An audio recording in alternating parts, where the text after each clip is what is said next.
Hello, everyone. I'm going to wait just a minute and let everyone get connected here. Thank you so much for joining us. If you're in the Dallas area, it's kind of a gloomy and overcast day, but we're still behind on our rain for the year. So we definitely need all the rain we can get, so I won't complain about it. Plus, maybe I'll wash all that pollen off of my car that the lovely oak tree seen fit to deposit there. My name is Vanessa with the Dallas Public Library, and we are super excited for today's program, Sweeping Up Shakespeare. Just a few housekeeping things before I introduce our presenters. Right now you're muted and your camera is turned off. However, if you have any questions, you can put in the chat, or if you want to turn on your camera, you are welcome to do that as well.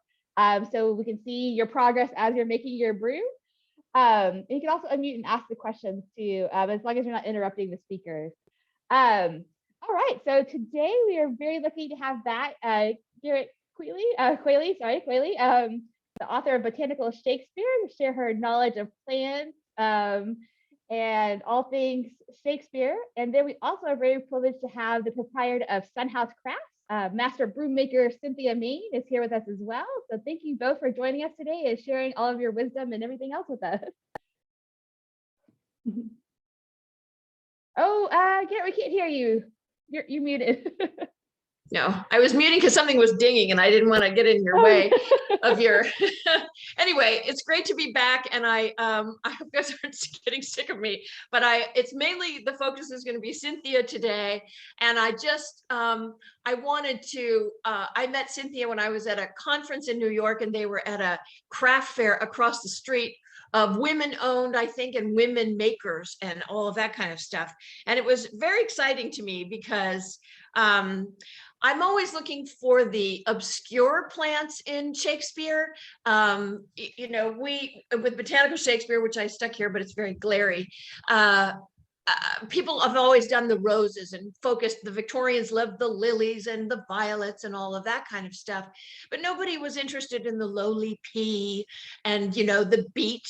And so this is a little bit of a non sequitur I'm going to start with, but I was looking at my dishwish liquid this morning and it says radish scent.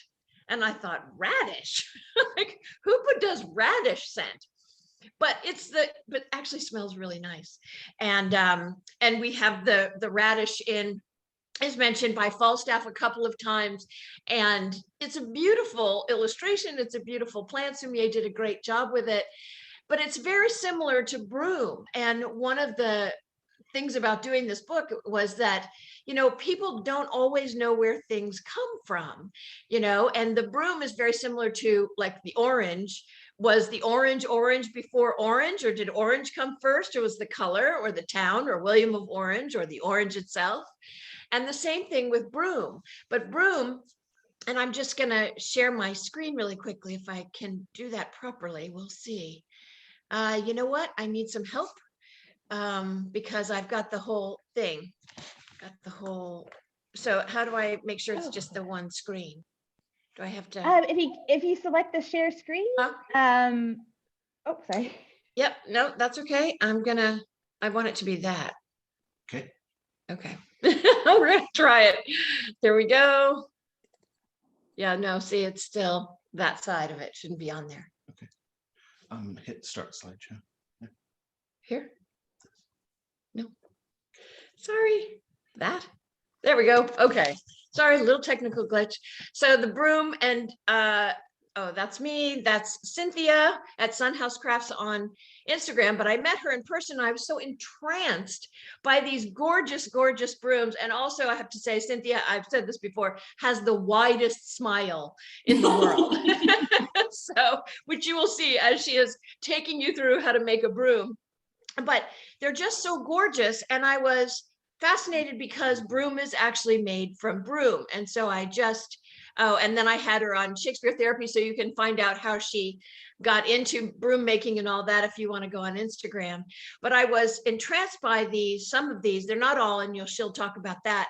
They're not all made of original broom, but some of them are. And also I loved these they're walnut little spoons and forks, right, Cynthia? Yes. Yeah. And so all these, because everything is made of plastic, and I carry one of these around in my purse all the time, so I don't have people giving me plastic silverware with takeout and all of that kind of stuff. And it's the same kind of thing with the broom. So that's what broom looks like. And that's, and so then, and they also made brooms out of birch, some of them. And early on, you'll see little mentions, and some of these historic brooms here came down through the centuries. They started with just tying some broom to a stick. And so in Shakespeare, so you have an Iris, who is the goddess of the rainbow and the tempest. She talks about the broom groves. And so this is where all the broom grows. And it's, what's great about it is, well, first of all, it has this funny history, because the line here is, whose shadow the dismissed bachelor loves, being last lorn.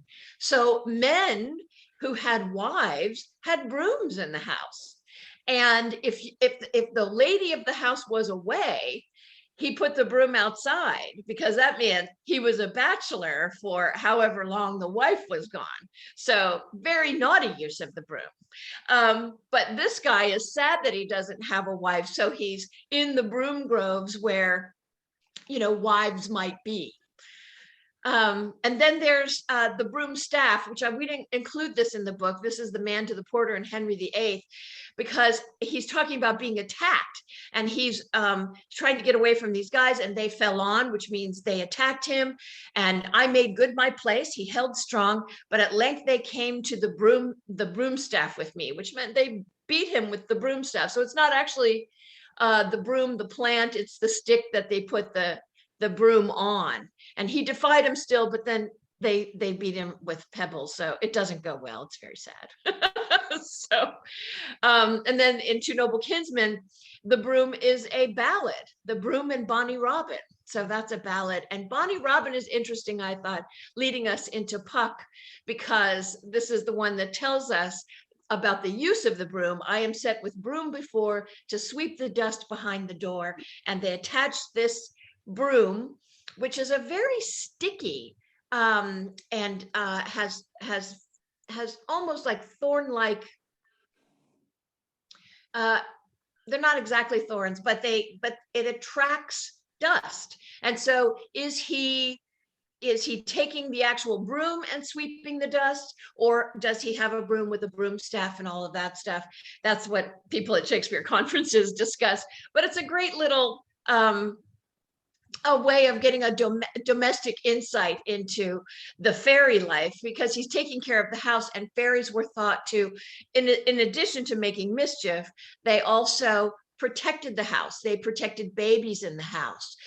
They put blessings on the house and a kind of a little protective shield, if you will. So him being there with the sort of magic broom is a protection for the house. And sweeping the dust behind the door, people are like, why is he keeping it in the house? Well, it could be behind the door outside. So again, people pick apart these lines forever, but we won't do that. We'll just get to the broom part. I don't know why I put this in, except that we used all the grains, and brooms could be made from stover or a lot of other different grains. And I'll get to the stewing herbs while Cynthia is doing the oops, I don't want to get ahead of myself. But let me stop sharing the screen and turn it over to Cynthia, who I was so attracted to the whole broom thing, but not all of her brooms are made of broom. So you want to start there? There we go. Sure, that's a fine place. Thanks for having me. I adore Garrett's just enthusiasm for bringing life to Shakespeare, and just enthusiasm in general. Yeah, it was a delight to meet her in New York, and great to be here. I love sharing this craft.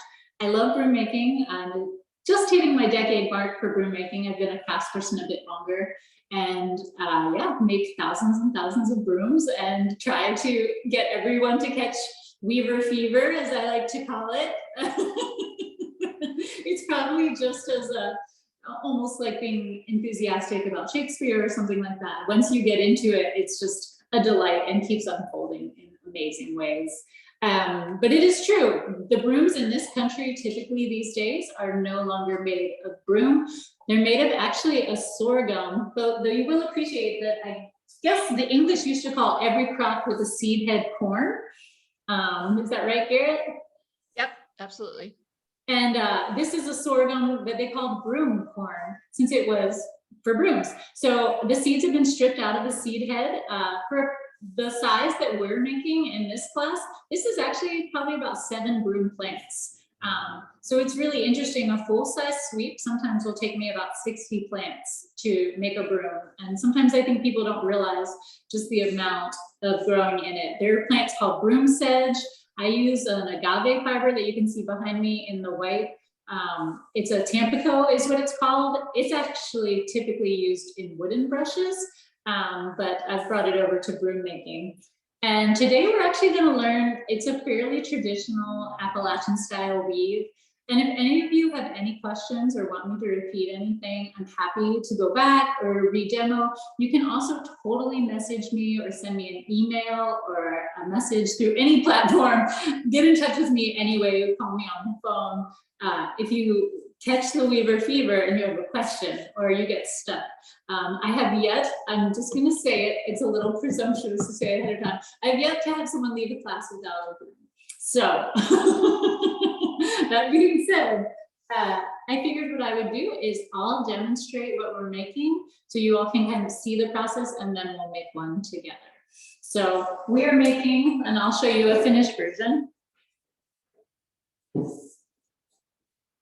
So this is a slightly more elaborate solid woven version of what we're gonna make with a kind of diagonal spacing. And that'll become clear once I show you kind of what that means. So what you'll need nearby is your bundle of broom corn. You'll need a card of string.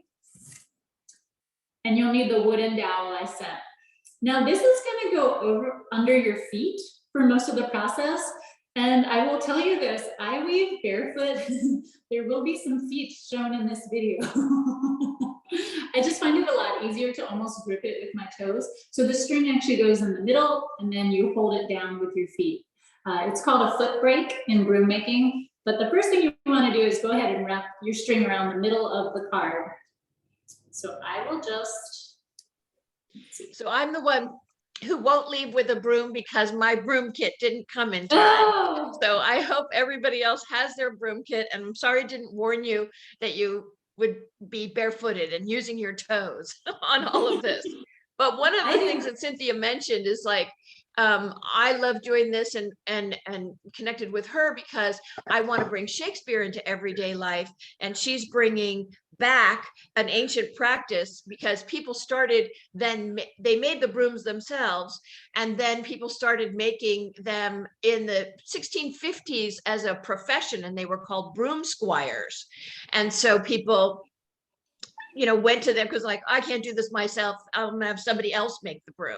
But another really important, making them from these natural fibers, and that is why I showed the Queen Elizabeth head, is because all of these things, when the broom plant became the broom, then that name extended to other plants, which is sort of interesting. But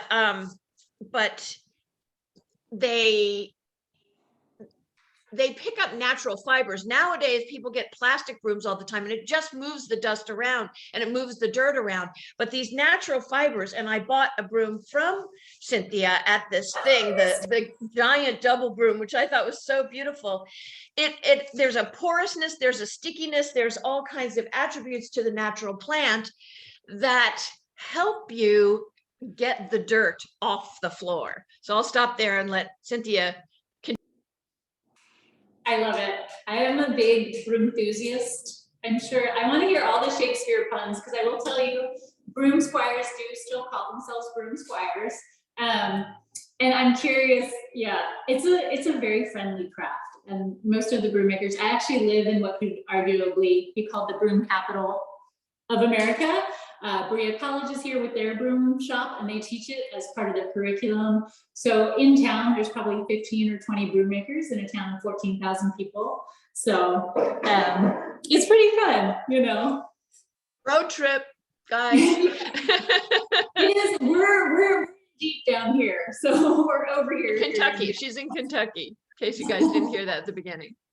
So At some point, you should have your string, and I did enough on here, so if you do get into the craft and decide you want to make one with a solid weave like this, you won't run out of string. So if you're excited about the craft and you're like, I'm gonna make more, you should all have enough to make 4 hand brooms. They make great presents.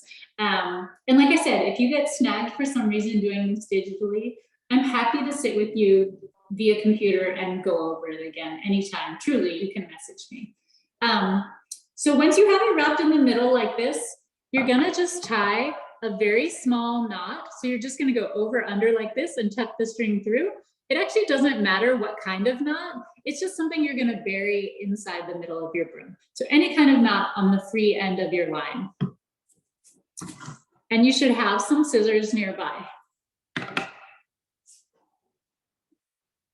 And then you're gonna cut off a small piece of your string, about, I'd say it's the length to my elbow. So if you have a piece of string this long, I like to use a different color so I can see it. This is what's called a jerk string. And you're gonna take it and you're just gonna tie a small knot so it makes a loop. So it's that same square knot or like little over under, and you're gonna pull that tight and you're gonna end up with a loop. So that's something you're gonna need within reaching distance as well. So you should have a loop, your scissors, and then your dowel is gonna go underneath your feet, and it's gonna go so the string is coming up and over towards you. So this is gonna go under my feet, the string is coming up and over the dowel, and that's just gonna hang out. And for now, I'm just gonna leave my knot on the table. So I'm gonna demonstrate this first so you all can kind of like see what we're about to do, and then we're gonna do it together. The first one I'll make a little smaller so we can kind of just get a sense of it. And then your choice as to how fluffy of a broom you wanna make. I'm gonna turn the camera down for a second so you can see my table while I do this first part, and then we'll turn it back up. I'm a little bit gonna weave up here, which is higher. I normally weave a bit lower, but that way you all can see me. I will say my first teacher wove up here like this. I actually tend to weave like this normally, so just whatever feels the most comfortable. It is a little bit awkward at first. So let's go ahead and turn you all so you can see the table here. And what I'm doing is I'm just splitting up my broom corn into bundles. So I'm just gonna lay them on the table like this in bundles that are roughly the same size.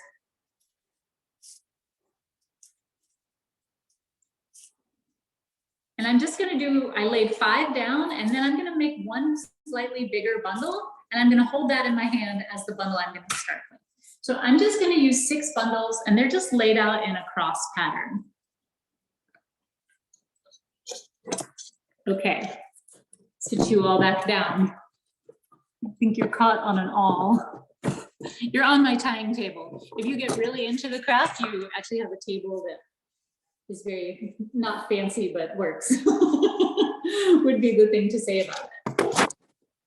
Okay. Been here too to also say, we don't really know who made the brooms at first because women were often the weavers. And so it's likely that they were the ones, you know, because husband comes from house and bond is an English derivation of an old Dutch term, which means tilling of the soil. So the men were out using the tools and the scissors, and there was always a fight over who had the knife to cut the strings and all of that kind of stuff, which is why Americans eat with one hand generally, because the knives were out being used with as a tool and weren't necessarily at the table. And the huswife, the wife word or the uxor was in the house, you know, taking care of the house stuff. So we don't really know who started making the brooms, but when it turned into a profession, as I said, broom squires in the 1650s, 1670s, it became a male profession for a while where they were the ones making the brooms. So welcome back, Cynthia, to taking the original thing over.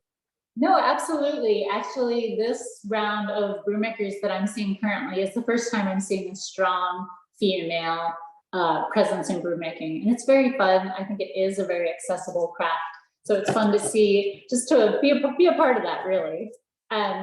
So you should have your cross. This is my 4 bundles laid out, or 5 bundles laid out. This is what's actually on my table that I just did for you all. And then I have my big bundle. And I'm just gonna weave this one so you all can watch, and then we'll weave one together. So at about the midpoint of your broom, and this is what I do for a quick start, you're literally just taking your knot and you just bury it in there. You just hide it. And then you're gonna turn your broom horn so you go around once. And this is where the foot break comes in.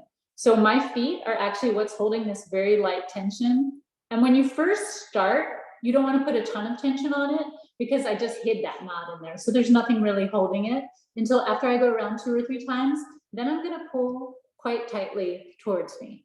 So I'm going to go around, and I'm always, I'll exaggerate it here so you all can see, I'm always going to be heading this way with my string. So my string will always be overlapping this way. So it's going to be like this. I'm going to slide those strings next to each other. You probably won't be able to see that up close. And then I'm going to go around another time, and then I'm going to pull tight. And I'm going to make a nice band. It doesn't matter how many times you go around, but you're going to make a nice band. And then where I started, you all can see that's where I started my broom. I'm going to wait till that faces directly in front of me. And then I'm going to take a bundle. I personally always bounce the heel of it to make it even on the table. I'm going to put it underneath the string and slide it up to my broom. Now this is one of the parts that's a little tricky for people to get the hang of, but these fingers here are going to be kind of pinching that bundle flat while I go around it. That's what's going to give you a nice sense of things. So I'm going to go around that bundle. I'm going around both bundles now. And then I'm going to do what's called a stair step. So you can see how I've already got a little stair starting there. I'm going to take my thumb and anchor it, and I'm going to lean my broom, and then I'm going to add the next layer in the front. Oops. By in the front, I mean on the same side you've been adding it. So you're always going to add, actually almost made a very common broom maker's mistake. You're always going to add your broom to the same side. And I'm just wrapping and pulling tight. So here we are again, you can see. And when I hit that side where the diagonal is, I'm going to anchor my thumb. I'm going to slide it this way. I'm going to slide this underneath my string. And I'm going to do it again.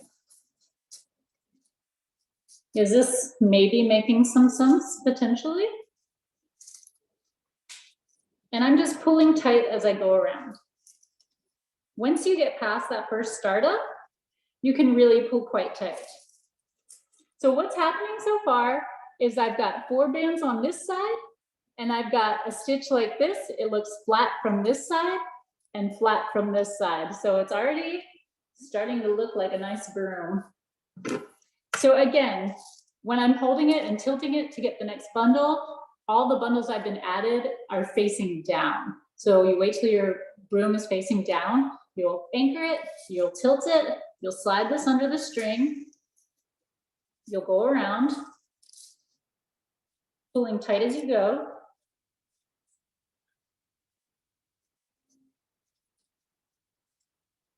I wish you all were here in person. I love teaching digitally, but it's very fun. If y'all ever want me to come to Dallas. Well, I was thinking how great this would be in schools to get kids away from their screens all the time, and using your hands in this way, and the dexterousness even that it encourages. It's a great craft. This reminds me, I took a break from teaching just over the last couple of years, and getting to do something like this reminds me how much I love sharing the craft. Okay, here is where the important part comes. So I have a pattern like this. I'll show you all the whole broom. It'll all fan out at the end too. It'll look like a very fluffy broom. This is where you're gonna take your string or your loop called a jerk string, and you're gonna place it under the line before you go around. And this is really the crux of broom making right here. So I've got my jerk string, the head of it is up, the round part towards the handle of the broom, and I'm gonna go around it as many times as I'd like, really lashing it down. The first person who taught me told me, lash it down to the river. He said, tie the alien to the railroad tracks. So for whatever reason, it's stuck, and I still tell my students that. So it's like one of those old cartoons where they're lashing them down to the railroad track. Is there a Shakespeare equivalent of that? I don't know. Lashing down. I mean, certainly that word is used. I was looking at how many tools are made. I mean, they talk about certainly strings, and jerks tend to be about jerkins and leather making and all of that kind of stuff. But Oh yeah. So here we have the jerk string is totally lashed down like that. And this is the part where you have to be really careful, because what you're gonna do is you're gonna pull everything really tight. You're gonna anchor it with your thumb. Then you're gonna cut that line, stab it through the eye of the jerk string, switch hands so you can hold it tight while you pull, and then pull it all out. So basically you're just holding everything tight while you can thread the jerk string, and then pulling it all underneath of this whole top wrap you just did. So that's gonna look like this. I'm gonna hold it down with my thumb. I'm gonna cut it, and I'm gonna come close so you all can see. I'm gonna thread it through the jerk string, and then I'm gonna switch thumbs, since this is the hand I pull with. And so here I am like this, and then I'm gonna pull that hard and quickly underneath of my wrap. And that is actually what's gonna hold your whole broom together. So at this point, if your broom feels good and tight, you can actually cut that part short. I actually bend it over my knee to kind of shrimp it, as I like to say, because it gets a nice little fan shape to it. why is that called shrimping? I call it shrimping because I think it looks like a shrimp. And then you can cut the bottom of your broom. And this one's a bit small because I wanted to do a little demo broom. But you end up with a broom like this. I think the size is great because it's kind of like a whisk broom. It is. And this is a technique. There's just so much. Once you understand the basics, mostly with the jerk string and things like that, there's about 100 variations. A hawk's tail, this is called a turkey wing. A hawk's tail has you add them on both sides, different whisks and scrubs. You'll be able to kind of look at them and be like, oh, I see how that's made. And this string here, you can just, if you feel like your broom is really held tight and securely, you can just cut that really close with scissors or a knife. So I'm just gonna go ahead and cut that off. It disappears, and there's my broom. So one of the reasons that this was so important is because people had strewing herbs all over the floors in their houses, even in palaces and stuff, because it didn't smell good, and they didn't have plug-in Glade, air fresheners and all of that sort of stuff. So when walking around, you would crush these herbs or different plants, and it would release the scent.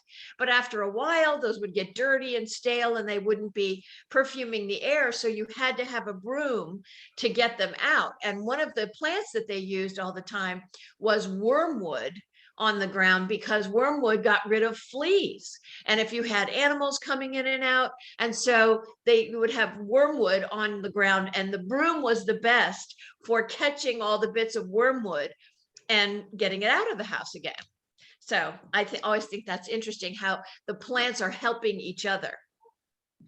So I got the foot request. It's a classic. Sorry to show you all my toes on this video. Great. We're doing it.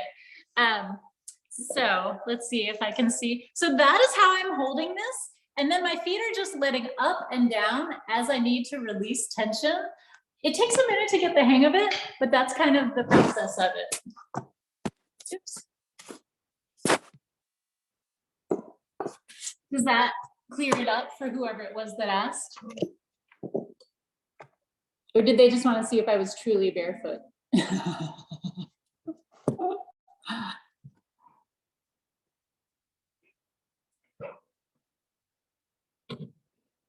Okay, great. Is your sound working on that end? I'm not sure. Brandon, can our participants unmute if they would like to? Yes, they're able to unmute. Yes. So if you want to share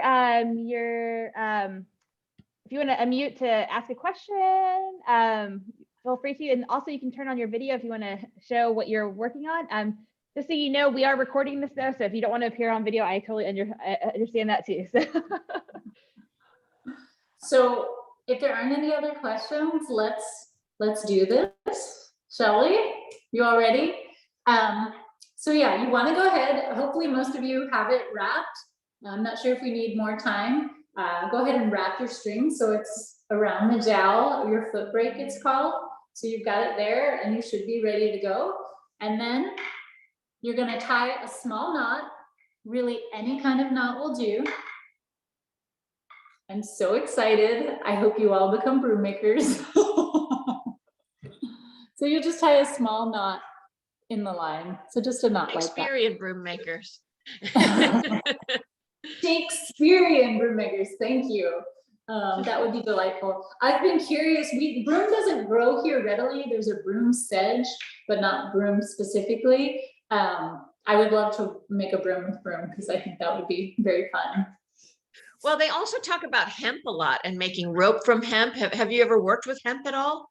Yeah, actually, that's the main cord I use for all of my brooms. Okay. So yes, but I've never woven a with hemp as the main fiber, a broom with hemp as the main fiber. Okay, so to review, we're going to go back to where you will just lay out. And the reason for the cross pattern is just to keep your broom horn organized. And probably for your first broom, I don't recommend, if you're feeling ambitious, you can go more than 8, but I don't necessarily recommend doing more than 8 segments. So you can go ahead and lay out your segments in a cross pattern on your table.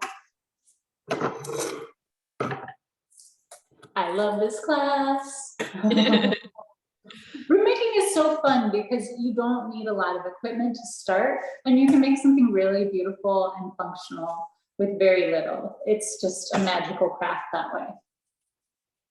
So I've got. Well, and they didn't have very much back then, and like this, like I said, started back in Anglo-Saxon times when the thorny shrub was called the broom, and then they started, and I think it was 1453, they started associating brooms with witches. But Right. that has to do with the whole thing with women were using herbs for healing and all of that kind of stuff. So it's all connected to that.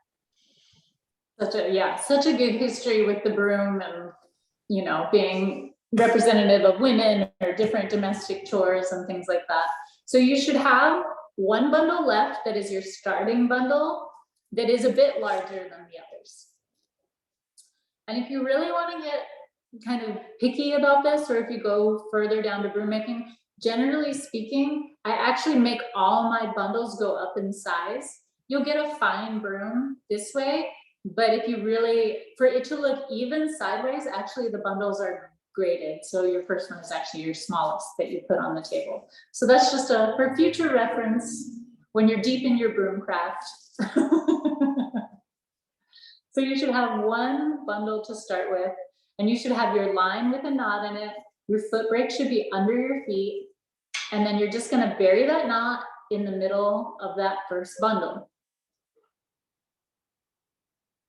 So I can only see Vanessa, so she's my pace car for this, just so you all know.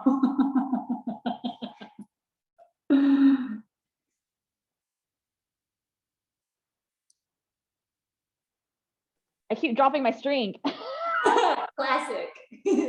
And I think with all natural fibers, I teach with nylon.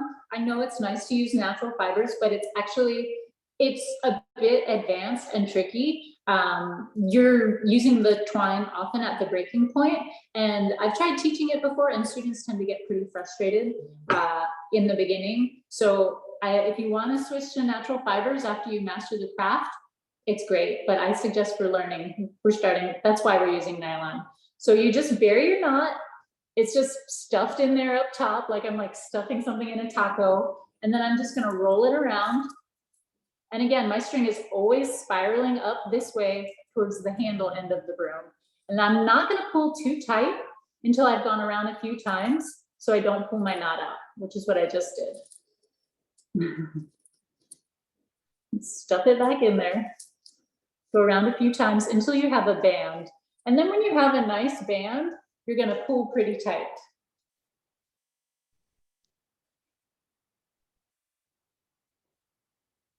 Great. So then when you have a nice band, And where you started is towards the front of you. So that entry point, you're gonna take your first bundle off your table or off the floor next to you. I like to bounce it on the table to make it flat, put it under the line and slide it up until it's parallel to you. And then you're gonna go around 3, 4, 5 times. And this is where, if you want to do a solid weave, you totally, now's your chance. You totally can. You can just skip the whole diagonal business and just keep wrapping, and that would work fine too. Okay, I think I got a little bit off, Cynthia. Yeah. So I have it, like, I want it facing towards me, correct? After I So do you the got initial wrap and one, add do the you have second- one bundle nice and wrapped? Yes. Okay, and you have your starting knot facing away from you, where you started. Like the Oh. line is, Away, okay, away, so it's away, okay, yeah. yeah. And then you're gonna go underneath and slide up. So it's parallel and in front of the last one. Parallel and in front. All right, okay. Yep, so now hold those, this is where you really wanna make sure you're kind of claw holding it with both hands and then go around with both the bundles, holding that front one flat.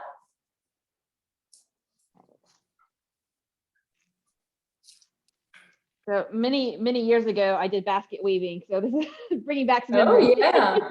Oh, yeah. So you should have a little stair step like that. Is there a general number of times you suggest wrapping it, or just? I usually go between 4 and 6, just depending. Sometimes when you're doing the diagonal part, you'll end up with just 3 on one side, but somewhere in that range. And then with your bundle that you just added on facing down, you're gonna hold it with your thumb so you can let your string drift diagonally, place it underneath. Garrett, I promised to teach you a personal broom class since you didn't get your kit on time. That's a I true will take you up on that. You should. You totally should. It would be a delay, actually. So that was the same thing again. And one thing that's nice about broom making is you're just going to do the same thing over and over. So you should have something that went like that, I'm hoping. There's a good chance. Yes. Yes. Okay. And then you're going to do the same thing again. When your bundles are facing down, you're going to anchor it with your thumb, tilt the whole thing, add another bundle till it parallels in front of you, and then wrap.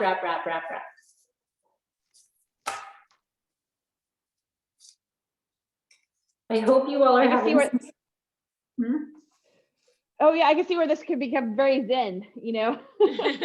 I make so many of these, I won't even say, and I love it every time. It's like a delight every time. Vanessa, you're actually doing it. I can see the stairs that Cynthia was talking about. Hooray. Yeah. Well, while you guys are winding, I'm just going to say one other thing that brooms are called are besom or besom. So some people say besom broom, but it is another word for broom, and it shows up in King John where Jack Cade, is it King John? Jack Cade, who's the rebel, says that he's going to have to be the broom because Shakespeare always personifies everything, and get rid of the filth of the court. And the reason they're so horrible, he thinks, is because they erected a grammar school, so they're teaching people to read, which is just horrible. And they've made a paper mill. They've built a paper mill, so people are going to learn to read and write. And this must be stamped out. And this is the thing to have a war against. So it's very funny that he's going to be the broom to clean out the filth of the court because they're teaching people to read. So there you go. And we're teaching people how to be the broom. Be the broom. So you will have something, hopefully, you might have gone solid with your weaves. You might not, that goes like this on one side. And let me just scoot some of those around. On the other side looks like this. So it's just solid stripes on one side, diagonal stripes on the other side, flat if you look at it one way, and full and fluffy if you look at it the other way. No pressure. I think I went solid on mine. That's great. I honestly think I think it looks great. I actually weave solid in my personal practice, but this is the classic right here. What I'm showing you and teaching you all today with the climb. That's the classic. Well, it makes sense because it probably uses less material, you know, and in the past, people are always looking to conserve, right? Which is why Yeah. you got the patchwork quilts and, you know, we take for granted that clothing and everything is so accessible these days when everything used to get reused. I'm sure in Shakespeare's time, there are whole people like the secondhand clothing trade went through probably until, you know, early 20th century. Well, they used the old clothing to make paper. So a lot of that's why some of the paper still survives today. We're very lucky for that. And you'll see the chains in the old kind of stationery because there was rag pickers and they came and collected old pieces of rag to make the paper. But I just wanted to tell you, as you're making the brooms, one of the things that broom means is ardor, and Cynthia certainly has ardor for her broom making, and also humility, because the rest of you might feel a little humbled in trying to make the broom for the first time, or, you know, so it's ardor and humility, which I think is a perfect combination for this. It's funny you say that. I actually went to a weaver's studio on last Friday, and learned a new pattern for broom making, and it was extremely humbling. It had been a while since I'd had those moments. So in case you are approaching the end of your broom, just a reminder before you go around that last time, and I'll wait for Vanessa to catch up with me, so we're in the same spot and I'll demonstrate with her, but you're gonna wanna put your jerk string underneath and then wrap when you get to the end of your broom. So I'll wait, and I can demonstrate that end part several times because I know it's a bit tricky. The broom is also the flower emblem of the Plantagenet families, which Richard III comes from, which isn't all bad before you start panicking, because the Richard III Society is trying to rehabilitate Richard III's reputation after Shakespeare sort of did a whole cancel culture thing on him for being such a bad guy. So they maintain that Richard wasn't nearly as bad as he was depicted. But the whole Plantagenet family in the War of the Roses, if you would see, they would use the broom as an emblem because people weren't reading and writing. And so you needed a flower emblem or colors or something to identify which faction, which area, which city, whatever you're coming from. And certainly they came from a place where a lot of broom shrubs grew.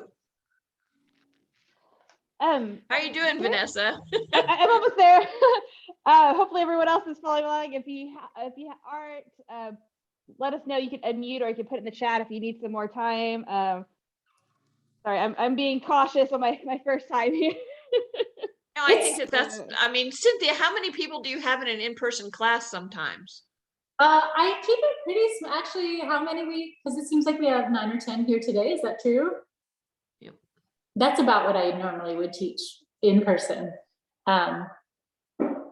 Yeah, I don't try to. No, I can see like too many would be hard, I think. I kind of can't imagine, honestly.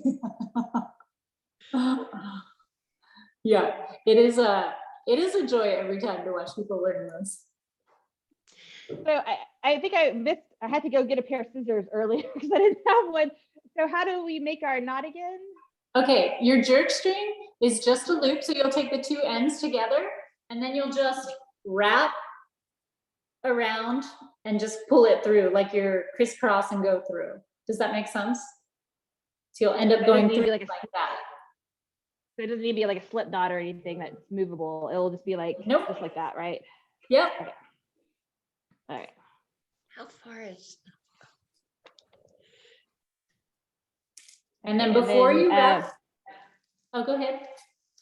Oh, no. I think I was jumping again. I was gonna say, before you go around that last time, when you hit your first time all the way around, you're gonna just slide that underneath your line and then just lash it down very firmly. I would do extra bands on this if you were only doing 3 or 4 before. Just go 6, go 10. Really just make sure it is pulled very tight and firmly lashed down. So the loop part needs to be facing towards the top of the broom, correct? Yep, loop part is towards the top of the broom. Okay. And the top of the broom, if you want to clean it up when you're done, you can patiently do it with scissors. You can do it with a very sharp knife, you can actually lob it off with an axe if you're familiar with axe work. I use a fodder chopper. It's a traditional broom making tool. I have it behind me. You can see it there. It's like a giant paper cutter. Paper cutters work too. Or some I actually use these very large scissors, and that works pretty well too. So those are some of your options if you're like, I love everything, but I wish the top were a little flatter.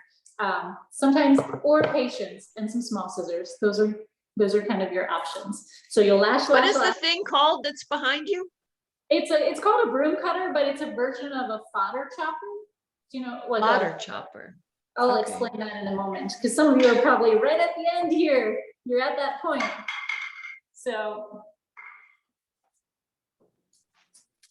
I have this wrapped very tightly down, and then what I'm gonna do is I'm gonna anchor it with my thumb. My free line is down here, and then I'm gonna take my scissors and I'm gonna cut this line. I'm not letting go with this thumb. You could lose not your whole broom, but a lot of it if you accidentally let go. So hold it very tight, and then you cut your line, and you end up with your line hanging down. Then you're gonna take your line and stab it through the eye. Try not to get any broom corn in there. That's what just happened to me. Stab it through. And then I'm gonna switch thumbs so I can pull with my dominant hand. So I'm gonna switch thumbs, so I'm still holding that super tight, and then I'm gonna pull so it's there, and then I'm gonna pull hard and pull it all the way through. Oh, so it's like threading a needle. Yes, it's like threading a needle, exactly. And then hopefully you ended up with a broom. I'm gonna cut the ends of mine. Success, Vanessa? I think, what do we do with, I'm sorry, what do we do once we pulled it through? You can just, if you feel like it's really in there, you can just cut that string close to your broom. You're free. You're good. You did it. You did it. I'm gonna use my beefier scissors to see if I can cut this top down. So fodder, as in fodder, like as in you feed, is it like if you're feeding your cows or hogs or? Yeah, so it's better for the cows if you chop up the fodder and then you actually ferment it. So they would use a fodder chopper. It makes it easier to digest. So they would actually make this whole mixture and chop it up on something like that traditionally. And it stores that way. I guess it's not silage. Is it silage? Who's a cow person in the audience? Anybody? Somebody's gonna know the answer to this. I've only ever had goats. Success. Maybe you have a broom. Let's see it. Yeah, are you willing? Yes. Anybody else want to? Anybody? Yeah. So I didn't do the angle, so mine's not the doesn't have the swoop. I can see the purpose of the swoop now. Though. The swoop just makes So it if wide. I make it, yes. But did you have any questions, or did you kind of understand the? I think I'm good. I think making it this way, I understand that way better, if that makes sense. Like the comparison, like how Yeah. it gets the. Yeah, and Do you feel like you can sweep with it? Is it, yeah. This library is pretty dusty, so I can definitely. I will. I think I may will wait. say- Oh What no, was no, that? I'm gonna wait till I have my garden shears to be able to trim up the top. That's a great choice for them too. I will say, if you are using nylon, you can actually very quickly like dip in water your broom corn for 5 seconds and then pull it out. And it is a bit of a wetter process, but you can make a very, very tight broom that way. Don't do that if you use natural fibers. That will all actually loosen after a few weeks. And this is called a turkey wing for reasons that may now be clear. A hawk's tail, you actually just, rather than adding on one side, you add on both sides, so it ends up fanning out from the middle. So those are kind of two of the traditional classic hand brooms, other than just whisks and pot scrubbers, which really, to make a whisk and a pot scrubber, you just tie a band, put your jerk string down, wrap, wrap, wrap, wrap, wrap, and pull, and you'll end up with just a whisk or a pot scrubber. I have free videos up on YouTube. If you're stuck or have a question, you can look at the videos there and see how to make all kinds of brooms on there. Yeah, does anyone have any questions or anything? Is that the one behind you that's horizontal? Is that a pot scrubber?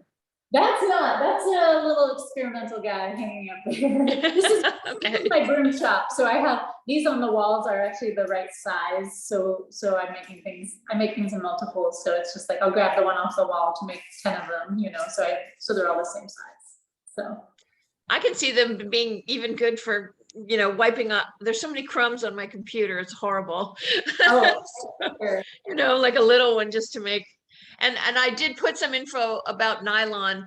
The making of nylon is not exactly eco-friendly, but once it's made, there is ways for it to be good for the environment. So, but you know, once you get to the point where you're using all natural fibers, and you know, like I was showing you with the giant broom that I got from Cynthia, and this gorgeous, gorgeous weave.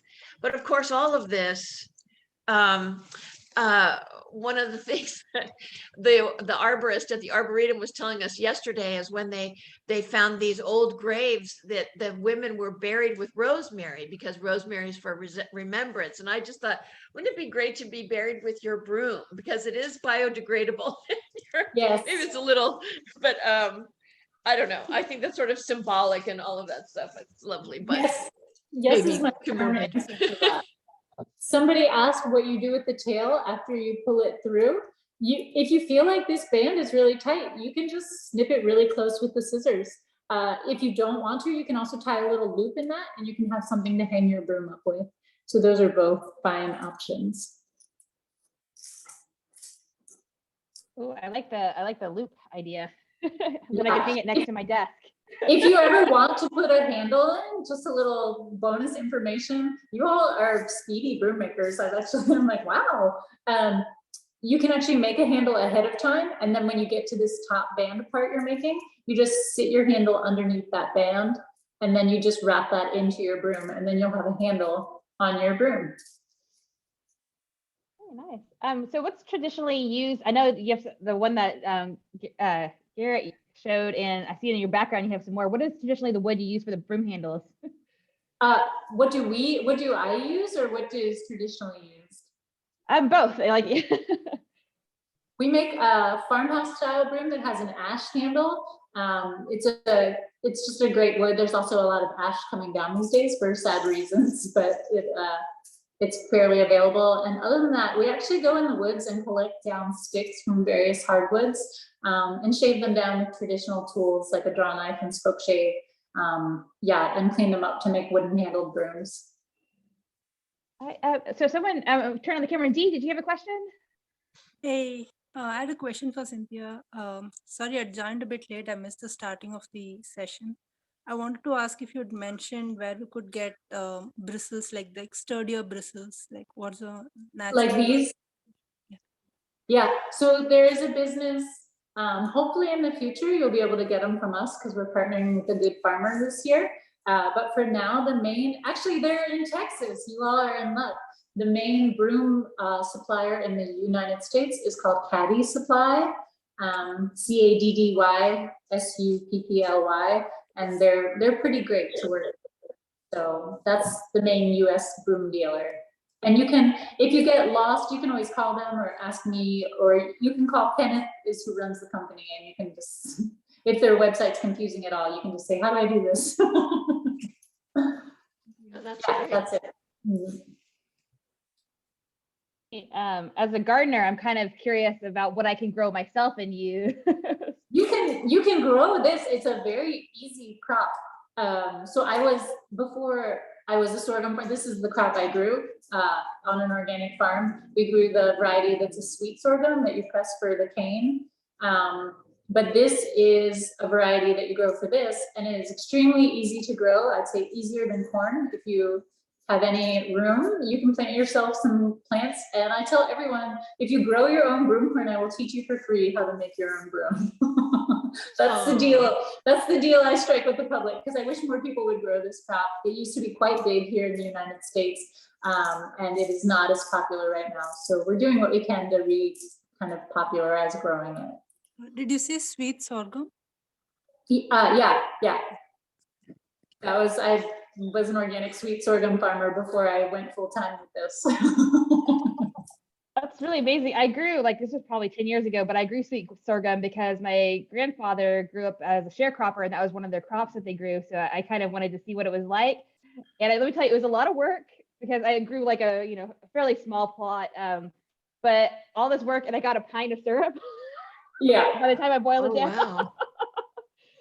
But I also think I didn't have the fancy thing that measures the sweetness. I forget what it's called. People who make wine use the same thing that measures the sugar content. Yeah. I was just doing by chewing it, which is probably not quite. Oh, yeah. That's awesome. I love may not- that. Yeah. Yeah, so I may not have picked it at optimum sweetness, but yeah, the syrup was interesting. I like the flavor of it.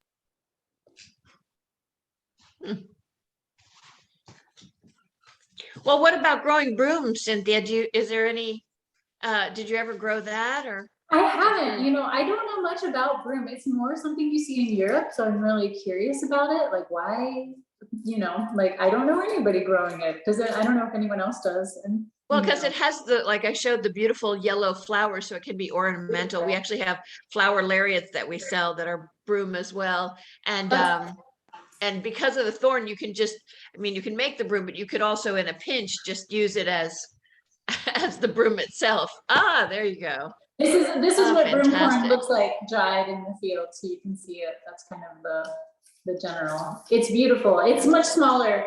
It's much smaller what you grow for weaving and for brooms than for sweet sorghum. It's a much smaller crop. Mm. Cynthia, I have. Well, and it comes from Brittany, even though the term is Anglo-Saxon, it was the emblem of Brittany. So if people have broom somehow in their family tree, they are also probably from Brittany originally, some ancestor. So, but I do have I have a final slide we can show or not, but showing about how all the wildflowers and all the areas in England that grow there. I think I may have showed it for the Queen Elizabeth one as well. And, just people are growing their own food now. And I think it's moving into, with people like the help of Cynthia, growing your own tools to a degree as well. Absolutely. Absolutely. Cynthia, I have a question. Here's my broom. Okay. And it didn't fan. I'm having trouble with the fanning process. Could you talk about that a little bit, please? I can't see your broom. I see a gray. Is it possible to? Oh, there you go. There we Perfect. go. Oh, look at that. It's lovely. That looks amazing. But it's still very straight. It doesn't seem to want to fan out. Did you try bending it over your knee? Oh, no, I haven't tried that. Try bending it over your knee and see if you can give it a good fan.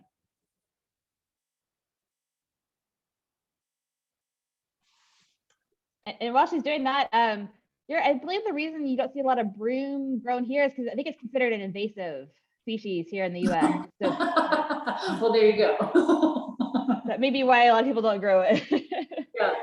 Linda, did that help? Well, it's better. It's better, but it's still kind of, you can see it's still kind of narrow. Yeah, it is. I think, that's interesting. Maybe hold up your broom one more time. Try if, it might be because my sections, you see how they're like longer, so to speak. So I have more to kind of fan. So I think maybe if you stretch out your sections a bit or do more sections. So in this case, this is actually 16 sections done in a broom. And then it just kind of naturally bends from its own situation, so to speak. But you can give that a nice fan too. That's a very nice first broom though. But yeah, I often will weave. I usually weave like in the 10 to 16 category when I'm weaving, and then give it a nice long firm handle to grab onto. So that's kind of more, and this is based off of a traditional shaker design. This one in particular is nearly a direct copy of one that was given to me by a shaker village to kind of bring back to life. So that's what that kind of looks like. That's beautiful. Yeah, it's a very satisfying thing to make.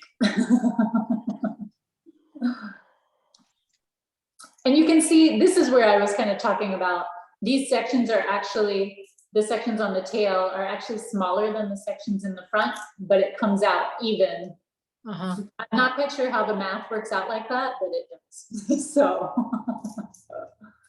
Fantastic. May you all become broom makers. And learn the Shakespeare that goes with it. I am sent with broom before to sweep the dust behind the door. So yes, make a broom, say a broom. One of the things that we're connecting, like with the radish soap, we're connecting the history and the literature and the poetry with things that you do in your everyday life, and going back to original practices with so many things like what Cynthia does to, I don't know, add layers of meaning to our lives, because we kind of float through it without thinking. And now we're in this situation where we have to think about a lot of things where we've been heedless before. So now we have these beautiful artistic ways of bringing our lives back to life with the anchoring in a long history of both intellectual and physical enlightenment, if you will. So that's what I'm pushing anyway. Awesome, Yes, thank you. great. Yes, So- more kids.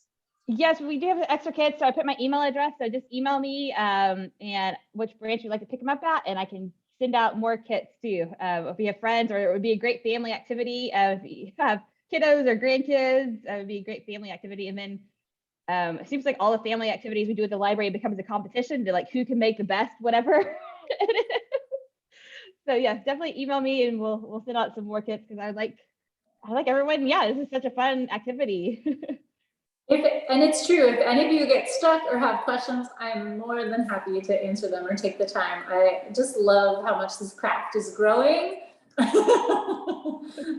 So Yes, and we'll have the recording available, so I'll send out a link to that also as a follow-up. So if you want to rewatch it, if you missed something or you're going back to make some more and you're like, what did I do in that part? You can get that too. And I'm trying to find the link now here, because we are very lucky that Garrett is coming back to us with some more Shakespeare and crafts, which I think is one of the best possible combinations. So she'll be talking about natural dyes, and we'll have kits available for that as well, where you can dye your own silk scarf.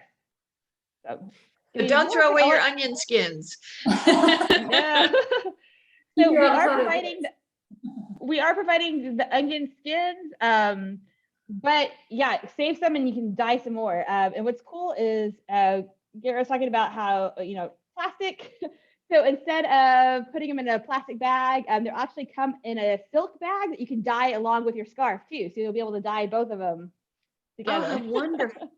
Oh, that's great. Yeah, so you'll be able Well, to use I'll the just whole add a thing. little thing about silk. King James thought he was going to make so much money making silk. And so he bought all these mulberry trees, but it turns out he bought the wrong ones, because it's only the white mulberry that make the silk, and he bought black mulberry. And so no silk for James.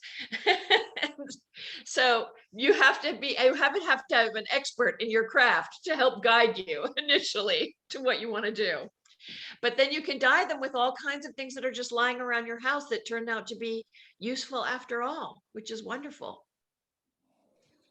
Yes, and I don't know if Cynthia ever dyes any of her cordage or anything with natural dyes. I do. I dye all of it with natural dye, actually. Oh, that's awesome. Yeah, The yeah, I strings, all the strings. yeah, I threw down the hammer this year and didn't release colors. We have them all now, but we haven't re-released them. But all of the colors are in-house natural dyed, yes. Oh, fantastic. Yeah, look for it. We're releasing it at our grand opening in 2 weeks. So we'll share them all soon, but they look very good. The broom that you see behind me that's darker, the tail end of that is also natural dye. Is there an amount of how many brooms you have? I mean, different styles, because that's a lot of styles on the back of your wall there. How many styles do I sell? Is that the question? Yeah, or make. I'm a very curious person. So, at any given time, I probably have like 15 styles of hand brooms and 6 styles of larger brooms. 5 styles of mid-sized brooms, and then they rotate in and out, you know, depending, you know, it's sort of solidified into a real lineup at this point, but there's a lot of room. I think the craft had sort of stagnated for a long time, so there's a lot of room right now. We're having a bit of a broom renaissance right now here in this country. It's very exciting. So I think there's a lot of room right now to play and bring new fibers and new materials into the craft and experiment. So it's a very fun time to be a broom maker.